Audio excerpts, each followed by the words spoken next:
A new exclusive accessory designed by players, and some adjustments are incoming for some survivors. For more news like this, stick around for this week's episode of This Week in Identity 5. Welcome back everyone to another episode of This Week in Identity 5. Last week we got the Autumn Letter event part 2, while technically it was the beginning of the event, where we had 3 different events that you had to participate in.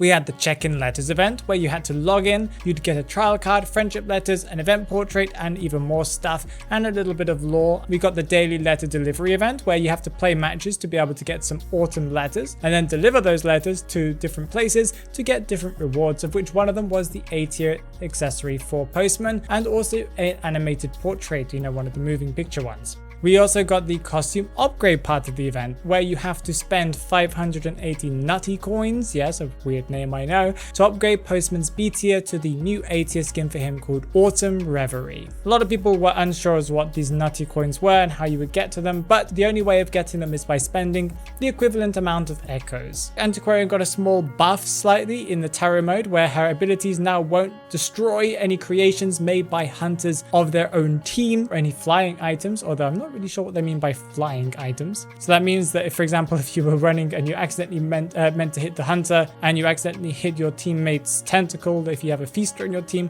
that it won't dismantle the tentacle, it will only hit the hunter. Prospector got a major change that was kind of an important one, that was I think mostly just a quality of life one for the beginning of the match, where his attraction trait that makes him move faster when he goes near a siphon machine or something metal has been adjusted so that it won't activate as soon as that match begins. There's a new weekend quest where if you stay online for 30 minutes you can get 15 friendship letters, and you can also now purchase friendship letters and friendship pens in the Spyglass store. Each one is limited to 2 a week, but it feels like there are so many little letters going around again.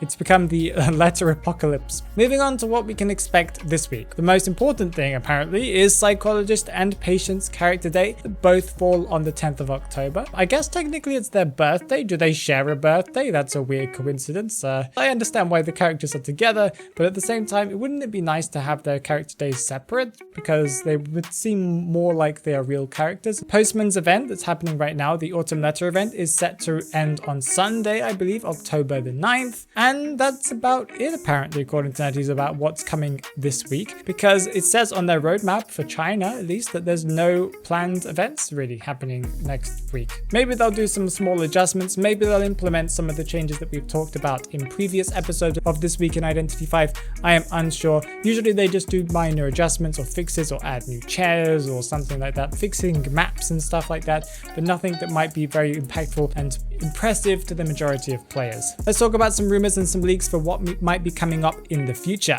Well, first of all, I think everyone's excited because Halloween is just around the corner now that October has begun, and it looks like we're going to be getting an old Halloween chase music, and also I'm assuming the Survivor version as well, that's going to return from the 2018 event. This is definitely one of my favorite chase musics in the whole game. And I'm really hoping to get that one, because I think I might just use it forever or swap between some other ones too. A lot of these leaks and rumors have come from a Q&A that Identity 5 has done, NetEase has done with the community in China, I believe. And one of the major things that most people are going to be excited about is that Dodgeball is returning, as I expected it would. I thought they would take some time off with it, and it's going to be returning on Thanksgiving. I'm assuming this is American Thanksgiving, on the 24th of November. This is going to mean a lot of people doing chaotic dodgeball matches again, and hopefully they've fixed some of the issues and maybe added some new ball effects or something. That would be quite nice. The Spyglass store is going to get updated for the Lunar New Year. That should be coming sometime next year. There are some optimizations coming for Gardener's S tier skin and Embalmer's 1 skin. I don't understand NetEase's obsession with fixing skins that don't need fixing. These skins are absolutely amazing, and there are some other skins. For example, I want to say, for example, the Nightmare 80 skin from the Essence that has really low quality graphics on it and rendering on it, and they just don't fix that. But when it comes to survivors, they will focus really hard on fixing those faces or eyebrows or something like that. But when there's an entire skin that has really bad quality polygons and rendering on the skin, they just ignore that completely. Very weird, because I don't think there's anything wrong with these skins at all. If there's any issues that are major, okay, that's a quick fix, but I think we've also had some major issues with other skins as well. There are quite a few changes coming up at the end of this season, as as NetEase has said that Mechanic will be getting a small adjustment, possibly, most probably a buff, because her win rate has fallen quite considerably and her usage rate as well, that I don't think is the worst thing, as she was one of the most popular picks ever since she was released, and that was since the beginning of the game, and she was considered to be meta for all that entire time. I don't think that she needs to be, of course, at the very bottom of the tier list, of course, but I do think that she's being played semi-often. Maybe she just needs a tiny bit of an adjustment to get her up again, but I'm unsure.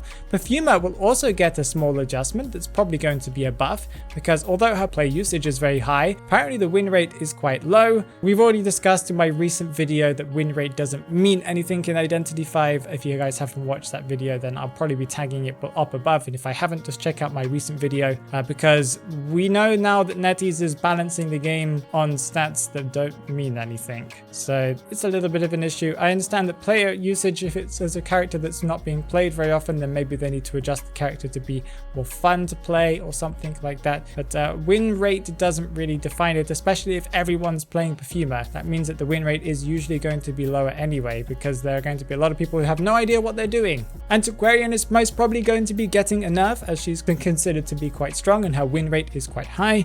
That is yet another bit of an issue, but I do think that she is a character that is quite strong. I don't think she needs a major nerf. I think that her character design is kind of just the main problem with her being very strong, but no, we'll see. I think that they just need to change maybe one of the timings on her effects. I don't think she needs too much of a change, or maybe just leave her where she is right now. And apparently there are also plans to nerf the strongest hunters and also the strongest survivors at the end of the season too. So that's probably going to be some of the meta hunters like Clerk, Breaking Wheel, Sculptor, those kind of characters. I really hope that Wax Artist doesn't get yet another nerf, because I don't think he deserves it, but we'll see anyway. There's also been an accessory that's been revealed that was the winning design from a competition, I believe, in the Chinese server. This is a B tier accessory and people designed it, and it's very, very beautiful. I've put it on screen. I'm sure you guys are looking at it right now. And apparently that's going to be coming to the Chinese server sometime soon. Maybe it'll be coming to global too. We're unsure at this point. A lot of things that go to China don't always come to us, but sometimes they come to us with a little bit of a delay. So maybe we will get it in the following weeks after it's released. I'm unsure when it's going to come to the Chinese server though. I didn't see anything on that. Oh, and apparently rank match map balance adjustments are coming. Possibly this will mean that we might be getting the lowering of the tier of when you're able to use the map pick selection bit where you get to select where you spawn. I believe that will come down, because right now it's a peak tier. If you're below that, then you don't really get the choosing the map where you go. So if they lower that, that would be a nice little adjustment, make that into more of a difference between rank and quick match as well. And there's also supposed to be a 1v1 mode that they're planning that you can already do in custom matches, but maybe they're going to change the rules up a little bit in custom matches so that 1v1 is like it just ends if someone gets downed or something like that. I'm unsure, but this is going to be a little bit of fun. I'm not sure exactly why this is happening, but hey, it's cool. Maybe there's a timer or something. Moving on to the Talk in the Manor, where I respond to comments from recent videos that you guys have left on them. We got a comment from Patience that I think is the actual Patience from Twitch. If you haven't watched them, go and check them out. I feel like there is some different system in place for quick match compared to rank, because nearly all of my games in quick match tend to be against survivors that are of a higher tier than what I'm currently at. And my quick match games tend to feel more challenging than if I simply go into rank to play a little bit. Perhaps quick match factors in your win rate percentage of your historical highest tier. We don't know for sure, but I can say with certainty that most of the time the caliber of players I get in my quick match games are usually above what I face in my ranked games, to a point which seems like it should be the opposite, given the rank at stake for ranked versus nothing at stake for quick match. I don't really know if this is true. I do know that when you play in quick match, it gives you a very weird variety of players. You can have in the same match, you can actually just have a hound, and you can also have a griffin in the same match, just so it tries to balance out maybe like a mid tier, saying like, okay, you are this tier, so we're going to take one from the bottom and one above, and that's going to mean that it equals out to be the same. Quick match is very random. I do think that there are quite a lot of tryhards in quick match, and you might be right about there being players that are of a higher tier than in rank. That makes some sense, and in other cases it doesn't. It's a very weird system. I would really love NetEase to kind of make a comment on what they do in the background. What do you think is going to happen for the Halloween event, as we're getting the return of this chase music and other things as well, probably from older years? Tell me down in the comments below, and whilst you're down there, remember to like and subscribe and check out the BlackPhoenix IDV channel, where I put weekly content about what comes out on the day of the patch. Have an amazing day, guys. Bye bye.